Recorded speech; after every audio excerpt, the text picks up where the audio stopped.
আসেন আসেন আসেন আসেন, আপনিও খুলুন না রোজা। আমি খুলেছি, এই পেঁয়াজিটা নিন, খেয়েছি, চপটা ভালো অরিজিনালি। খেয়েছি এই মাত্র। আরে নিন না। ও হাত দিলেন তো কি হয়েছে? হাতি দিনই এগুলো তো আমি খান। এই খেলাম জাস্ট। হুম, এই যে এটা নেন, এটা নেন আপনি, আমি কোনটা নেব? অল্প একটু নিচ্ছি না। আরে খান না, চা তো বিক্রি হবে, রাখেন তো। তাহলে একটু পরে আসছি খালি। এই তো হয়ে গেল, নেন। আমি অত খেতে পারবো না। খাবেন না? এই এই যে দিয়ে এসছি আমাকে। ও দিয়েছিলি? হুম। বাবা, পুরো চেন ফিট করা আছে সবার। হুম, খাওয়া না তুমি। তুই দিয়েছিলি? দিয়েছিলি কার্তিক দাকে? হ্যাঁ। কার্তিক দা আজকে কটা রোজা? দুটা হয়েছে কি? রোজা? আজকে দিনে কটা হয়েছে? 3-4টা? আচ্ছা খেয়ে নিন তাহলে। হ্যাঁ ঠিক আছে, 2 মিনিট। হ্যাঁ হ্যাঁ ঠিক আছে।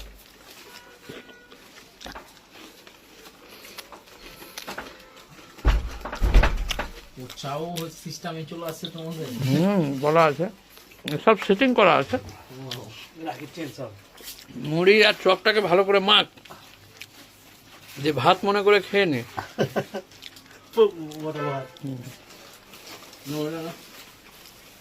এই যে এটা তো খুব ভালো রে চপটা, বাবা কিন্তু তেল খুব, তেলি বাবা রে, সব ডেঞ্জার।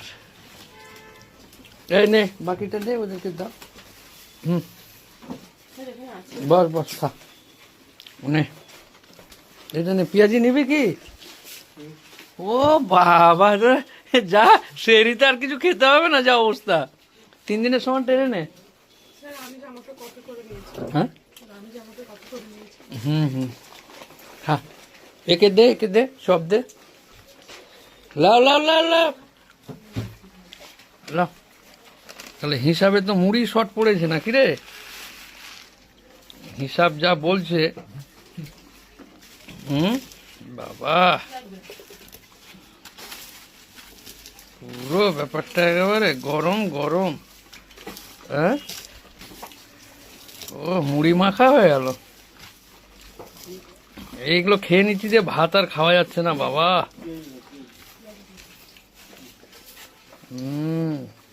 ঠিক আছে।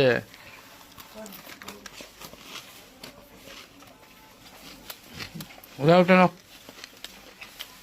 লজ্জা করিস না, খা।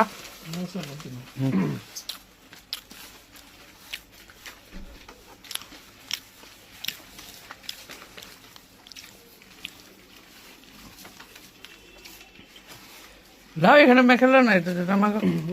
লে লে লে, ভিতরে মেখেছি আরে এখানে ঢেলে খা। মাখা হয়ে গেছে ভিতরে সব। আচ্ছা মাখা হয়ে গেছে, হ্যাঁ পুরা দে, ভালো করে মোচাড় মার। হ্যাঁ লজ্জা করবি না একদম, সরম বাদ দিয়ে দাও, খেয়ে লো।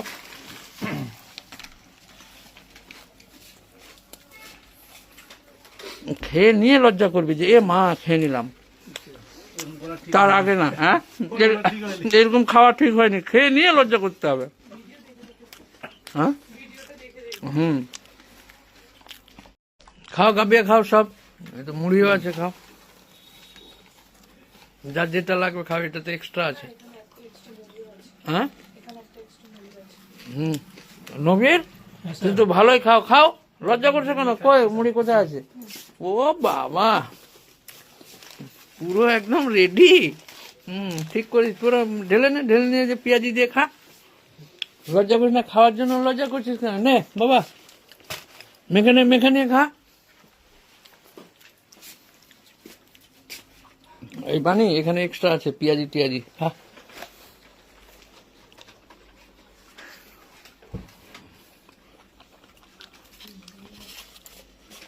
পুরো একবারে মুড়ি পেঁয়াজি চপকে ঘেঁটে একেবারে।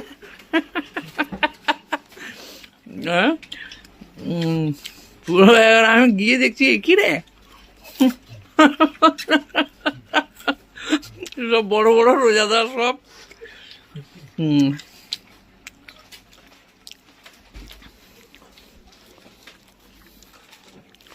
খাও সব খাও, বেশি বেশি করে খা।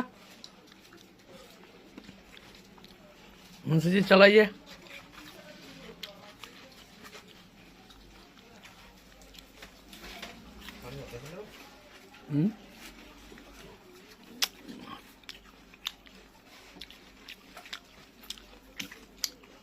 তবে মনে হয় যে খুব খাবো, কিন্তু খাওয়া যায় না তেমন, মনে হয় যে হুম।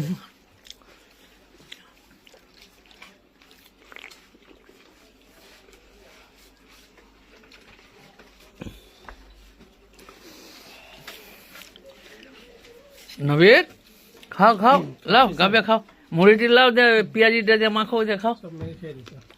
খাও।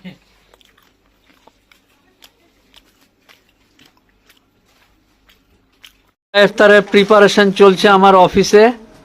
এই যে আমার বোন রাখি সিং, আর ওটাকে রুমা দাস। আর তোর নাম কি? পম্পার নাম হাতা। পমা নাম হাতা। ভালো করে বল, কি নাম? পম্পার নাম হাতা। আচ্ছা, লবণও দিয়েছে রে হ্যাঁ স্যার। বাবা, পুরো ব্যাপারটা তো ব্যাপার করে ফেলেছিস তোরা। খিজুরগুলো, আরবের খিজুরগুলো একটা বা দুটো দিবি, বাকি জিনিস বেশি দিবি। আয় চন্দন, আয় বাবা, চলে আসো। আয় বাবা। ফলটা এতে দিলে না। তবে এইভাবে খাও। হ্যাঁ, এই শালটা থেকে তুলে নিচ্ছি। কেন এটা দিতে? স্যার, ওটাকে মুড়ি করে দাও। আর মুড়ি তো ফল খাওয়ার মতো মুড়ি খাবে। আচ্ছা দে, যা যা পারবি কর বাবা। এই যে তুলতে তুষার সামনে চলো, সামনে এসো। ফলগুলো তুলতে হবে তো। আচ্ছা, ওটা এখন তুলে নাও। ফলটা ওদিকে রেখে দাও। চন্দন, চন্দন রায়, রোজা করেছিস আজকে? কটা হয়েছে? 7টা। হ্যাঁ, 7 বার? পুরা নেকি তুই নিয়ে নিবি রে ভাই। আমরা একটা, এই চন্দন কটা রোজা করেছে জিজ্ঞাসা? 7টা। 100 প্লাস। হ্যাঁ, 100 প্লাস। এই রে চন্দন বাবা, 7টা? তোর যা শরীর হিসাবে তো তোকে হ্যাঁ? কম হয়ে গেছে।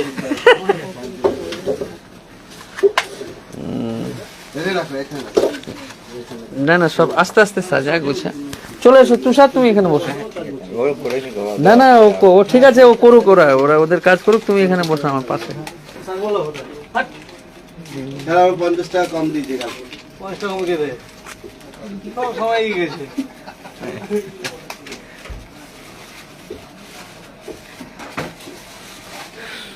আচ্ছা, আল্লাহর নামে ওটা ইয়ে করে দে, রেখে দে, ছেড়ে দে। 50 টাকা দিয়ে দেবো, হ্যাঁ, ওটা কি তুই কি আরে রোজা এখন খোলার টাইম হয়নি, তুই যে আগে টাকা পড়ছে তো দিবে। জায়গা পরিষ্কার করতে। ভালো লাগে। ও আচ্ছা, কি মুড়ি চপ কোথায় রে চন্দন? দে না বাবা, তুই তো মেন কাজের, দে তুই নিয়ে আয় মুড়িগুলো দে। রাখি টাকি এরা কাজের না, তুই তো মেন কাজের, রোজা তুই রেখেছিস। আয়, মুড়িটা দাও আগে। মুড়িটা ঠোঙায় থাক। স্টকগুলো নিয়ে। মুড়িগুলো ঠোঙায়।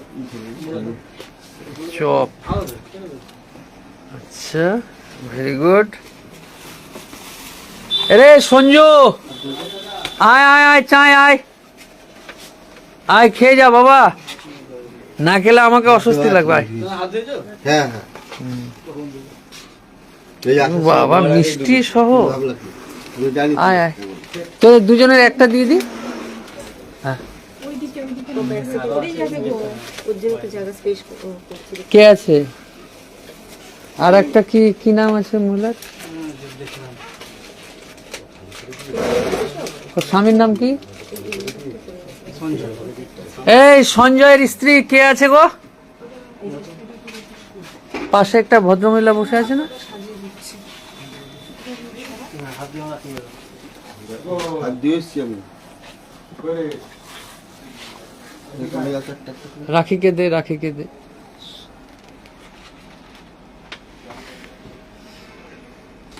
রুমা, জলের বোতল নিয়েছিস? এত কিছু আয়োজন, কি ব্যাপার বলতো? আমি কিছুই জানছি না, আয়োজন হয়ে যাচ্ছে তোরা। এই তিসানা। মুড়িটা দাও। আচ্ছা, এইসব অন্যায় কাজ করা হয়ে গেছে তোদের? কোনদিন তো বসিস না। ভয়তে জুজু হয়ে। ও, আজকে এগুলো তুষার এনেছে নাকি? হ্যাঁ, আচ্ছা, আজকে তো তুষার বাবু আমাদেরকে রোজা ইফতার করাচ্ছে। এই রে,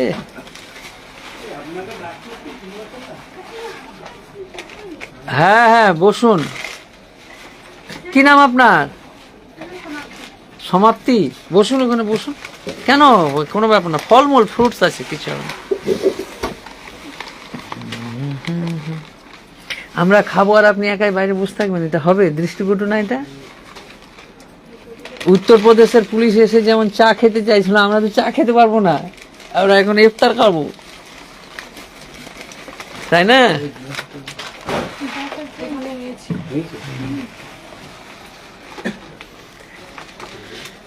তোর হাতে কি আছে এগুলো? তুই তো রোজা করিস নি মনে হয় নাকি? হ্যাঁ, এর চেহারাটা কি রোজা করা লাগছে রে? হ্যাঁ, কি চেহারাটা রোজা করা লাগছে?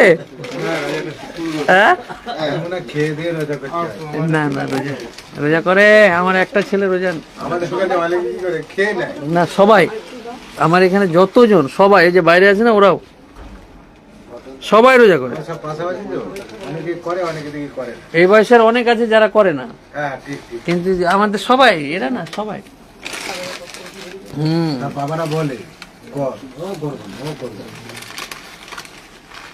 কি আছে এটা? ও বাবা, রসগোল্লা, এত কিছু। হ্যাঁ হ্যাঁ, ঠিক আছে, টাইম হয়ে গেছে তো, হয়ে আসছে, আর কি কত দেরি করবে? হ্যাঁ, আমাদের ধর্মমতে এই যে এখন ধরো না এত কিছু সারাদিন না খেয়ে আছি, তো দেখলেই তো মনে হচ্ছে খাই। এখন আল্লাহ বসে আছে, এবার অন্যান্যদেরকে বলবে, যখন মানুষ সৃষ্টি করে তারা যখন বলেছিল করতে হবে না, কি দরকার মাটি থেকে মানুষ সৃষ্টি করতে হবে না, তখন বলছে যে না করব। তো ওরা এখন আল্লাহ ওদেরকে দেখে, ওরা দেখ সারাদিন না খেয়ে আছে তবু খেতে পাচ্ছে না, যতক্ষণ না আমার অর্ডার হবে ওরা খাবে না, দিয়ে নিজেকে আনন্দিত মনে করে, আর এই সময় যা চাইবি তাই দিবে। এটা ঠিক। হ্যাঁ, বুঝতে পারলি না ব্যাপারটা? যা চাইবি তাই দিবে। হ্যাঁ, এবং ওখানে বসে বসে দেখাচ্ছে, দেখ দেখ সব সাজানো আছে, ফল মূল, রসগোল্লা, মিষ্টি, পেঁয়াজি, রসুন, চপ, খেজুর, মুড়ি, সব জল। সারাদিন না গেছে, গলা শুকিয়ে গেছে একেবারে, মানে যাচ্ছাদায় অবস্থা হয়ে আছে, মানে পেলে একেবারে কিন্তু টাইম নেই, 1 সেকেন্ড এদিকে তুলবো খাওয়াও যাবে না। না না। দাও সবাইকে এবার, ঠিক আছে আমাদের হয়েছে, এত দিস কেন, কত খাবো? ঠিক আছে, তুষার আর আমারটা দিয়ে দে, হ্যাঁ তুষারটা দিয়ে দে এদিকে। ঠিক আছে, আপনি ঠিক আছে, এবার নে, এই নিজের নিজের গুলো দে, ওদেরকে দে। আরে বাণীকে দে আগে, তুই তো রোজাটা দুর্বল করে দিবি। বাড়িতে সবার লাস্ট। এই দে, ভুল করে দিল না, রোজাটা দুর্বল হয়ে যাবে।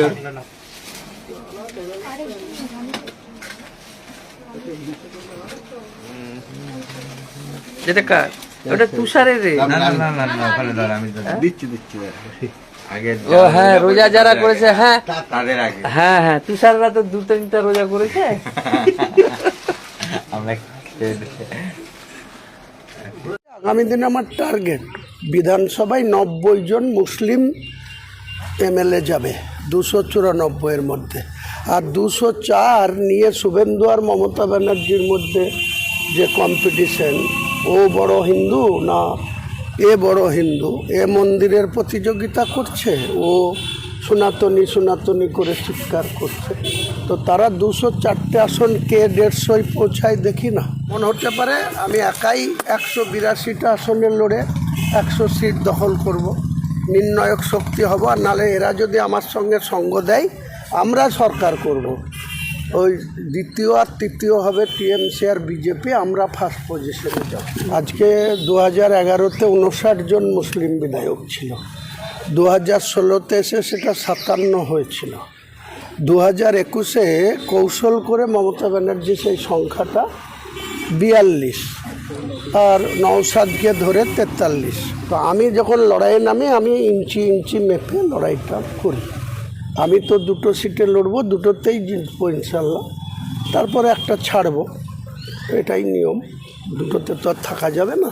2.5 লক্ষ মানুষের উপস্থিতিতে আমার রাজনৈতিক দলের ওপেনিং হয়েছে। আগে ওই লোকটা যে অভিষেক, ওদের সর্বভারতীয় নেতা, সে যাবে বলছে 17 তারিখে মুর্শিদাবাদে, ওই লোকটা করে দেখাক, তারপরে এই পাতাখোরদের কথার জবাব দেবো।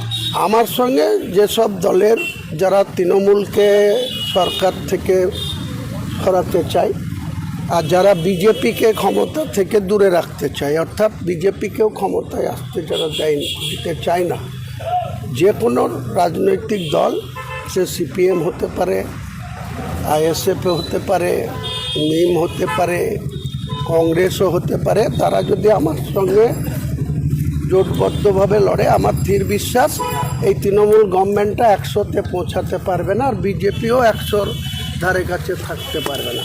কিন্তু এরা কি করবে এটা এদের এখনও পর্যন্ত পরিষ্কার না।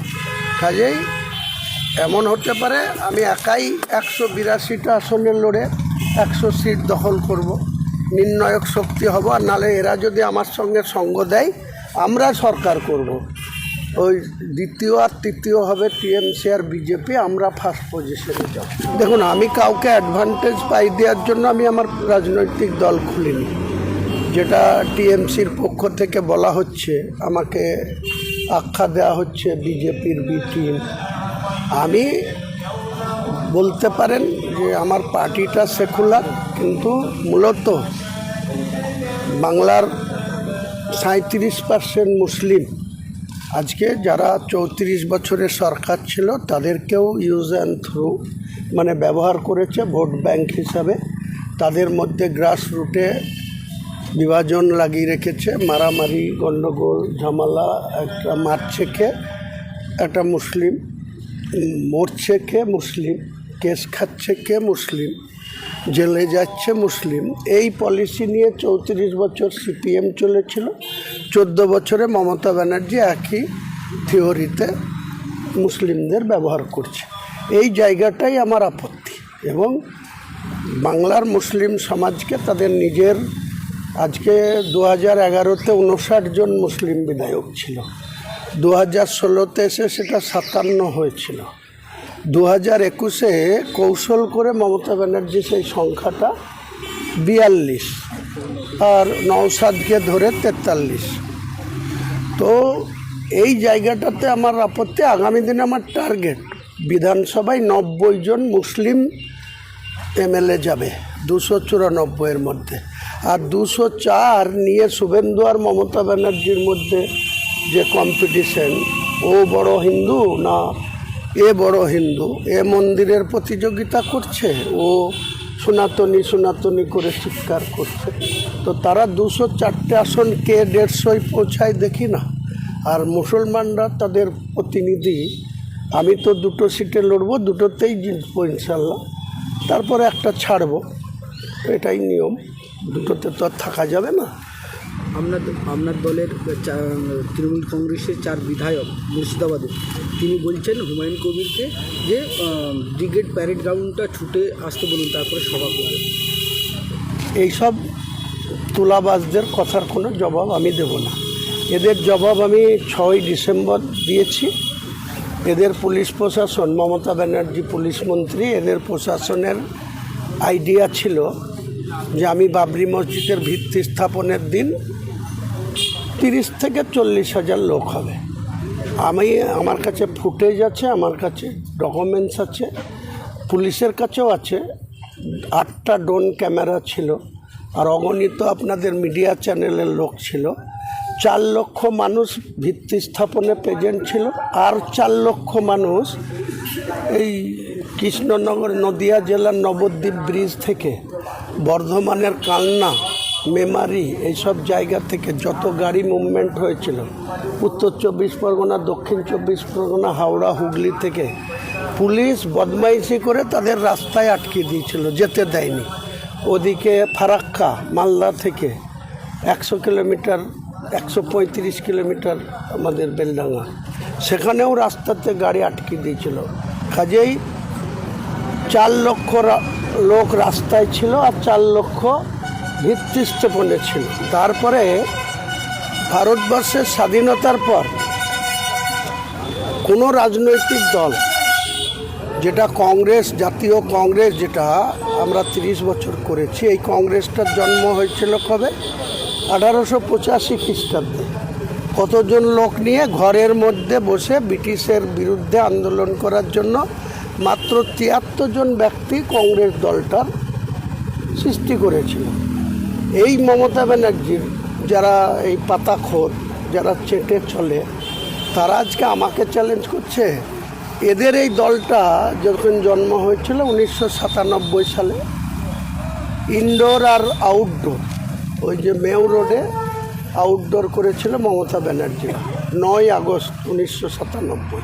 আর সেদিন আমরা ছিলাম, ভারতবর্ষের কংগ্রেসের সভাপতি ছিল বিহারের সীতারাম কেশরী, আর সোনিয়া গান্ধী উপস্থিতিতে সোমেন মিত্র, আমরা ছিলাম ইনডোরে, নেতাজি ইন্ডোর স্টেডিয়ামে।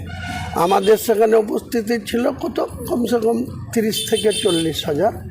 আর এই মমতা ব্যানার্জি সেদিন 8,000 থেকে 10,000 লোক ওই আউটডোরে মিটিং করে, তাও আবার ওর নাম ছিল না। ওই মুকুল রায় এখন কথা বলতে পারে না, মুকুল রায়, ফরিদুল বলে একজন, আরও ওর নর্থ বেঙ্গলের কিছু সাথী 7-8 জন মিলে এই তৃণমূল দলটাকে রেজিস্ট্রেশন করেছিল। তো সেই দলের ওই কে পাতাখোররা কি বলছে তার কথার জবাব হুমায়ুন কবির দেবে না। জবাব আমি দিয়ে দিয়েছি ওই 6 তারিখে আর 22 তারিখে 2.5 লক্ষ মানুষের উপস্থিতিতে আমার রাজনৈতিক দলের ওপেনিং হয়েছে। আগে ওই লোকটা যে অভিষেক, ওদের সর্বভারতীয় নেতা, সে যাবে বলছে 17 তারিখে মুর্শিদাবাদে। ওই লোকটা করে দেখাক, তারপরে এই পাতাখোরদের কথার জবাব দেবো। বলছি পূর্ব মেদিনীপুরে এলেন, কতগুলো 16টা সিট, কতগুলো সিট দেবেন এবং কতগুলো টার্গেট থাকবে? দেখুন, আমার সঙ্গে যেসব দলের যারা তৃণমূলকে সরকার থেকে সরাতে চায় আর যারা বিজেপিকে ক্ষমতা থেকে দূরে রাখতে চায়, অর্থাৎ বিজেপিকেও ক্ষমতায় আসতে যারা দিতে চায় না, যে কোনো রাজনৈতিক দল, সে সিপিএম হতে পারে, আইএসএফ হতে পারে, নিম হতে পারে, কংগ্রেসও হতে পারে, তারা যদি আমার সঙ্গে জোটবদ্ধভাবে লড়ে, আমার স্থির বিশ্বাস এই তৃণমূল গভর্নমেন্টটা 100-তে পৌঁছাতে পারবে না, আর বিজেপিও 100-র ধারে কাছে থাকতে পারবে না। কিন্তু এরা কি করবে এটা এদের এখনও পর্যন্ত পরিষ্কার না। কাজেই এমন হতে পারে আমি একাই 182টা আসনে লড়ে 100 সিট দখল করব, নির্ণায়ক শক্তি হব। আর নালে এরা যদি আমার সঙ্গে সঙ্গ দেয়, আমরা সরকার করব। ওই দ্বিতীয় আর তৃতীয় হবে টিএমসি আর বিজেপি, আমরা ফার্স্ট পজিশনে যাব। নন্দীগ্রাম বা কাঁথিতে কোনো সভা সমিতি হওয়ার নিশ্চয় করব, সময় আসুক, ইলেকশন কমিশন ডিক্লেয়ার করুক শিডিউল। আমার কাছে যা তথ্য আছে, 2021 সালে আমি লাস্ট ফেজে আমার ভোট ছিল 29 এপ্রিল, তখন পবিত্র রমজান চলছিল। আমি রোজা করে ভোট করেছিলাম এবং ভোটের রেজাল্টে শত বিরোধিতা, এই তৃণমূলেরই একটা অংশ বিরোধিতার পরেও আমি 43,383 মার্জিনে কংগ্রেসের এক্সিস্টিং এমএলএ কমলেশ চ্যাটার্জি, তাকে হারিয়ে 3য় স্থানে পাঠিয়ে দিয়েছিলাম। বিজেপি সেকেন্ড হয়েছিল ইমন কল্যাণ মুখার্জি। তো আমি যখন লড়াইয়ে নামি, আমি ইঞ্চি ইঞ্চি মেপে লড়াইটা করি।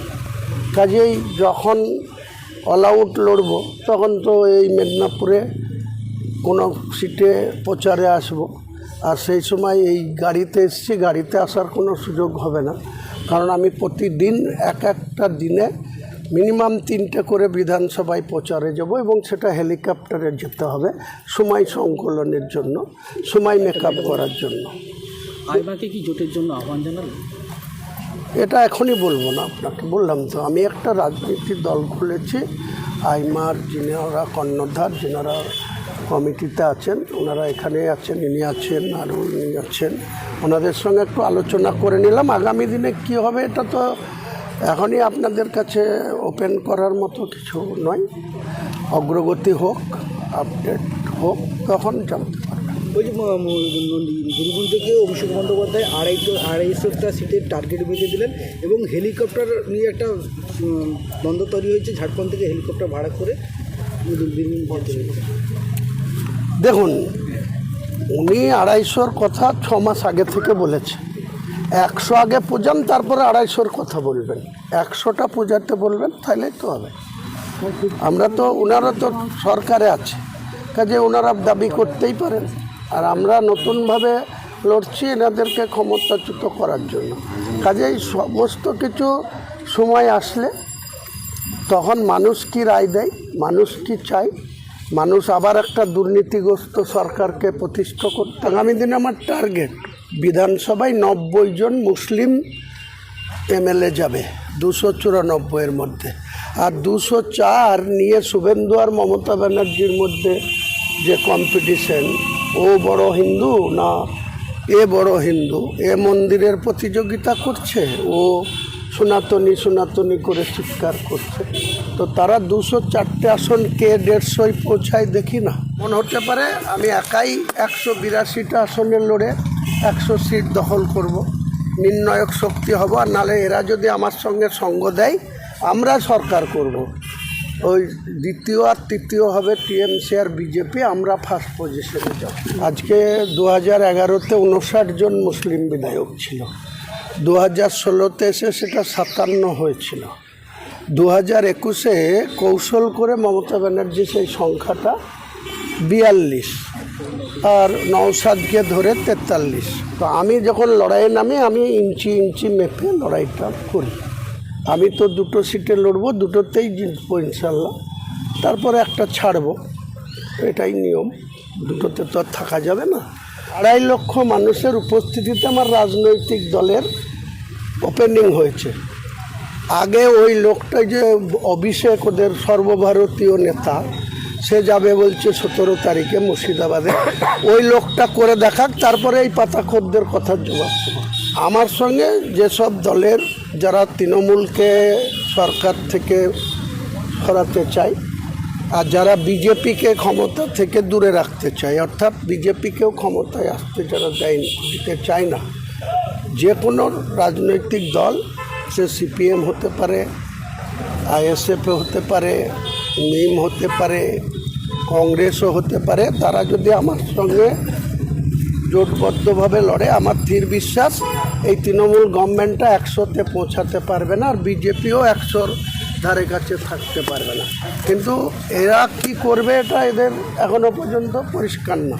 কাজেই এমন হতে পারে আমি একাই 182টা আসনে লড়ে 100 সিট দখল করব, নির্ণায়ক শক্তি হব, আর নালে এরা যদি আমার সঙ্গে সঙ্গ দেয় আমরা সরকার করব। ওই দ্বিতীয় আর তৃতীয় হবে টিএমসি আর বিজেপি, আমরা ফার্স্ট পজিশনে যাব। দেখুন, আমি কাউকে অ্যাডভান্টেজ পাই দেওয়ার জন্য আমি আমার রাজনৈতিক দল খুলিনি। যেটা টিএমসির পক্ষ থেকে বলা হচ্ছে, আমাকে আখ্যা দেওয়া হচ্ছে বিজেপির বি টিম, আমি বলতে পারেন যে আমার পার্টিটা সেকুলার, কিন্তু মূলত বাংলার 37% মুসলিম আজকে যারা 34 বছরের সরকার ছিল তাদেরকেও ইউজ অ্যান্ড থ্রু মানে ব্যবহার করেছে ভোট ব্যাংক হিসাবে। তাদের মধ্যে গ্রাস রুটে বিভাজন লাগিয়ে রেখেছে, মারামারি, গণ্ডগোল, ঝামেলা, একটা মারছে কে একটা মুসলিম, মরছে কে মুসলিম, কেস খাচ্ছে কে মুসলিম, জেলে যাচ্ছে মুসলিম। এই পলিসি নিয়ে 34 বছর সিপিএম চলেছিল, 14 বছরে মমতা ব্যানার্জি একই থিওরিতে মুসলিমদের ব্যবহার করছে। এই জায়গাটাই আমার আপত্তি, এবং বাংলার মুসলিম সমাজকে তাদের নিজের, আজকে 2011-তে 59 জন মুসলিম বিধায়ক ছিল, 2016-তে এসে সেটা 57 হয়েছিল, 2021-এ কৌশল করে মমতা ব্যানার্জি সেই সংখ্যাটা 42 আর নওশাদকে ধরে 43। তো এই জায়গাটাতে আমার আপত্তি। আগামী দিনে আমার টার্গেট বিধানসভায় 90 জন মুসলিম এমএলএ যাবে 294-এর মধ্যে, আর 204 নিয়ে শুভেন্দু আর মমতা ব্যানার্জির মধ্যে যে কম্পিটিশন, ও বড় হিন্দু না এ বড় হিন্দু, এ মন্দিরের প্রতিযোগিতা করছে, ও সনাতনী করে চিৎকার করছে, তো তারা 204টে আসন কে 150 পৌঁছায় দেখি না। আর মুসলমানরা তাদের প্রতিনিধি, আমি তো 2টো সিটে লড়বো, 2টোতেই জিতবো ইনশাল্লাহ, তারপরে একটা ছাড়বো, এটাই নিয়ম, 2টোতে তো আর থাকা যাবে না। আপনার দলের তৃণমূল কংগ্রেসের 4 বিধায়ক মুর্শিদাবাদে, তিনি বলছেন হুমায়ুন কবিরকে যে ব্রিগেড প্যারেড গ্রাউন্ডটা ছুটে আসতে বলুন, তারপরে সভা করবেন। এইসব তুলাবাজদের কথার কোনো জবাব আমি দেব না। এদের জবাব আমি 6ই ডিসেম্বর দিয়েছি। এদের পুলিশ প্রশাসন, মমতা ব্যানার্জি পুলিশ মন্ত্রী, এদের প্রশাসনের আইডিয়া ছিল যে আমি বাবরি মসজিদের ভিত্তি স্থাপনের দিন 30 থেকে 40 হাজার লোক হবে। আমার কাছে ফুটেজ আছে, আমার কাছে ডকুমেন্টস আছে, পুলিশের কাছেও আছে। 8টা ড্রোন ক্যামেরা ছিল, আর অগণিত আপনাদের মিডিয়া চ্যানেলের লোক ছিল। 4 লক্ষ মানুষ ভিত্তি স্থাপনে প্রেজেন্ট ছিল, আর 4 লক্ষ মানুষ এই কৃষ্ণনগর নদিয়া জেলার নবদ্বীপ ব্রিজ থেকে বর্ধমানের কালনা, মেমারি এইসব জায়গা থেকে যত গাড়ি মুভমেন্ট হয়েছিল, উত্তর 24 পরগনা, দক্ষিণ 24 পরগনা, হাওড়া, হুগলি থেকে পুলিশ বদমাইশি করে তাদের রাস্তায় আটকে দিয়েছিল, যেতে দেয়নি। ওদিকে ফারাক্কা মালদা থেকে 100 কিলোমিটার, 135 কিলোমিটার আমাদের বেলডাঙ্গা, সেখানেও রাস্তাতে গাড়ি আটকে দিয়েছিল। কাজেই 4 লক্ষ লোক রাস্তায় ছিল, আর 4 লক্ষ ভিত্তি স্থাপনে ছিল। তারপরে ভারতবর্ষের স্বাধীনতার পর কোনো রাজনৈতিক দল, যেটা কংগ্রেস, জাতীয় কংগ্রেস, যেটা আমরা 30 বছর করেছি, এই কংগ্রেসটার জন্ম হয়েছিল কবে? 1885 খ্রিস্টাব্দে। কতজন লোক নিয়ে ঘরের মধ্যে বসে ব্রিটিশের বিরুদ্ধে আন্দোলন করার জন্য মাত্র 73 জন ব্যক্তি কংগ্রেস দলটার সৃষ্টি করেছিল। এই মমতা ব্যানার্জির যারা এই পাতাখোর, যারা চেটে চলে, তারা আজকে আমাকে চ্যালেঞ্জ করছে। এদের এই দলটা যখন জন্ম হয়েছিল 1997 সালে, ইনডোর আর আউটডোর, ওই যে মেউ রোডে আউটডোর করেছিল মমতা ব্যানার্জি 9 আগস্ট 1997। আর সেদিন আমরা ছিলাম, ভারতবর্ষের কংগ্রেসের সভাপতি ছিল বিহারের সীতারাম কেশরী, আর সোনিয়া গান্ধী উপস্থিতিতে সোমেন মিত্র, আমরা ছিলাম ইনডোরে, নেতাজি ইন্ডোর স্টেডিয়ামে। আমাদের সেখানে উপস্থিতি ছিল কত, কমসে কম 30 থেকে 40 হাজার। আর এই মমতা ব্যানার্জি সেদিন 8,000 থেকে 10,000 লোক ওই আউটডোরে মিটিং করে, তাও আবার ওর নাম ছিল না। ওই মুকুল রায় এখন কথা বলতে পারে না, মুকুল রায়, ফরিদুল বলে একজন, আরও ওর নর্থ বেঙ্গলের কিছু সাথী, 7-8 জন মিলে এই তৃণমূল দলটাকে রেজিস্ট্রেশন করেছিল। তো সেই দলের ওই কে পাতাখোররা কি বলছে তার কথার জবাব হুমায়ুন কবির দেবে না। জবাব আমি দিয়ে দিয়েছি ওই 6 তারিখে আর 22 তারিখে। 2.5 লক্ষ মানুষের উপস্থিতিতে আমার রাজনৈতিক দলের ওপেনিং হয়েছে। আগে ওই লোকটা যে অভিষেক, ওদের সর্বভারতীয় নেতা, সে যাবে বলছে 17 তারিখে মুর্শিদাবাদে।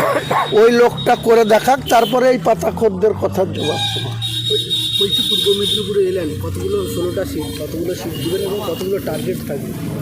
দেখুন, আমার সঙ্গে যেসব দলের যারা তৃণমূলকে সরকার থেকে সরাতে চায়, আর যারা বিজেপিকে ক্ষমতা থেকে দূরে রাখতে চায়, অর্থাৎ বিজেপিকেও ক্ষমতায় আসতে যারা দিতে চায় না, যে কোনো রাজনৈতিক দল, সে সিপিএম হতে পারে, আইএসএফ হতে পারে, নিম হতে পারে, কংগ্রেসও হতে পারে, তারা যদি আমার সঙ্গে জোটবদ্ধভাবে লড়ে, আমার স্থির বিশ্বাস এই তৃণমূল গভর্নমেন্টটা 100-তে পৌঁছাতে পারবে না, আর বিজেপিও 100-র ধারে কাছে থাকতে পারবে না।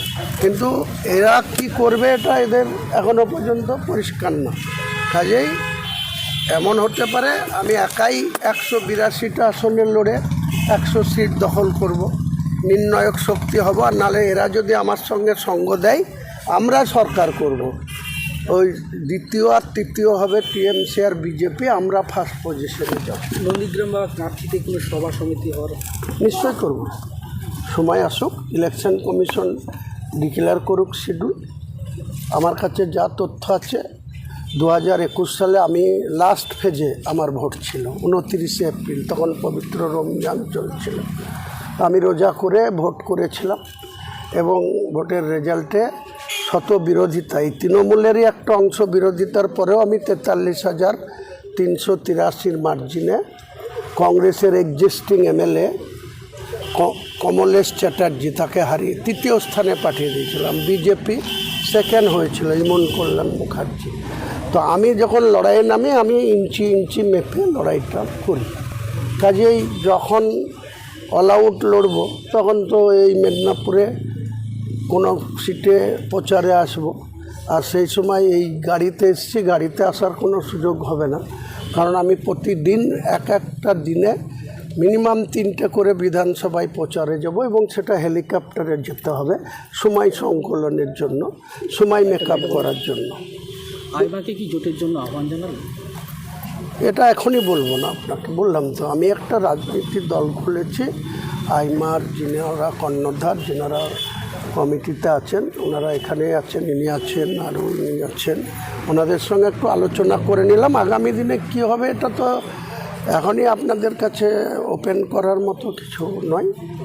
অগ্রগতি হোক, আপডেট হোক, তখন জানতে পারবেন। ওই যে বীরভূম থেকে অভিষেক বন্দ্যোপাধ্যায় 250টা সিটের টার্গেট বেঁধে দিলেন, এবং হেলিকপ্টার নিয়ে একটা দ্বন্দ্ব তৈরি হয়েছে, ঝাড়খণ্ড থেকে হেলিকপ্টার ভাড়া করে বীরভূম পৌঁছে। দেখুন, উনি 250-র কথা 6 মাস আগে থেকে বলেছে। 100 আগে পূজান, তারপরে 250-র কথা বলবেন। 100টা পূজাতে বলবেন, তাহলেই তো হবে। আমরা তো, ওনারা তো সরকারে আছে, কাজে ওনারা দাবি করতেই পারেন। আর আমরা নতুনভাবে লড়ছি এনাদেরকে ক্ষমতাচ্যুত করার জন্য। কাজেই সমস্ত কিছু সময় আসলে তখন মানুষ কি রায় দেয়, মানুষ কি চায়, মানুষ আবার একটা দুর্নীতিগ্রস্ত সরকারকে প্রতিষ্ঠা করে